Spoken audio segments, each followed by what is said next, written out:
இணைகிறார் சிறப்பு செய்தியாளர் கோகுல் விவரங்கள். தற்பொழுது அமைச்சரவையில் இருந்து அமைச்சர் செந்தில் பாலாஜி மற்றும் பொன்முடி இருவரும் நீக்கப்பட்டிருக்கிறார்கள். புதிய இலாக்காக்கள் கூடுதலாக அமைச்சர்களுக்கு வழங்கப்பட்டிருக்கிறது.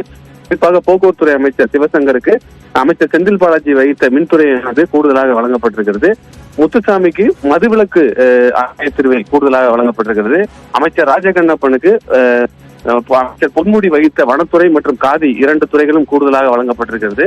ஏற்கனவே இன்று மாலை நாம் வெளியிட்ட அனைத்து தகவலும் அதே தகவலாக வெளியிடப்பட்டிருக்கிறது. 2 அமைச்சர்கள் ராஜினாமாவை ஏற்றுக்கொண்டு ஆளுநர் தற்பொழுது அமைச்சரவையிலிருந்து நீக்கப்பட்டிருக்கார்.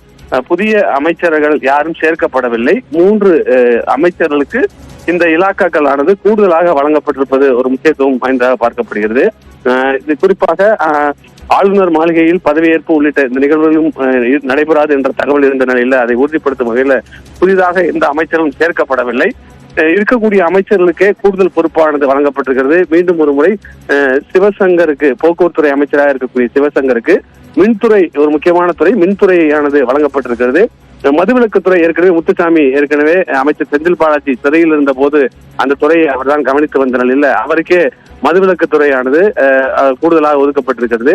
அமைச்சர் பொன்முடி வசம் இருந்த வனத்துறை மற்றும் காதி 2 துறைகளும், காதி அமைச்சராக ஏற்கனவே ராஜகண்ணப்பன் இருந்தார். அவரிடம் இருந்துதான் அமைச்சர் பொன்முடிக்கு அந்த துறையானது வழங்கப்பட்ட நிலையில தற்பொழுது வனத்துறை மற்றும் காதியுடைய துறைகள் அனைத்துமே கூடுதலாக அமைச்சர் ராஜகண்ணப்பனுக்கு வழங்கப்பட்டிருப்பது குறிப்பிடத்தக்கது. பாலா, கோகுல், மிக முக்கியமாக முதலமைச்சர் பரிந்துரையின் பேரில் மனோ தங்கராஜ் நாளை மாலை அமைச்சராக பொறுப்பேற்கிறார். நாளை மாலை 6 மணிக்கு இந்த பதவியேற்பு நிகழ்வு நடைபெறும் என்பதையும் தற்போது ஆளுநர் மாளிகை அறிவித்திருக்கிறது.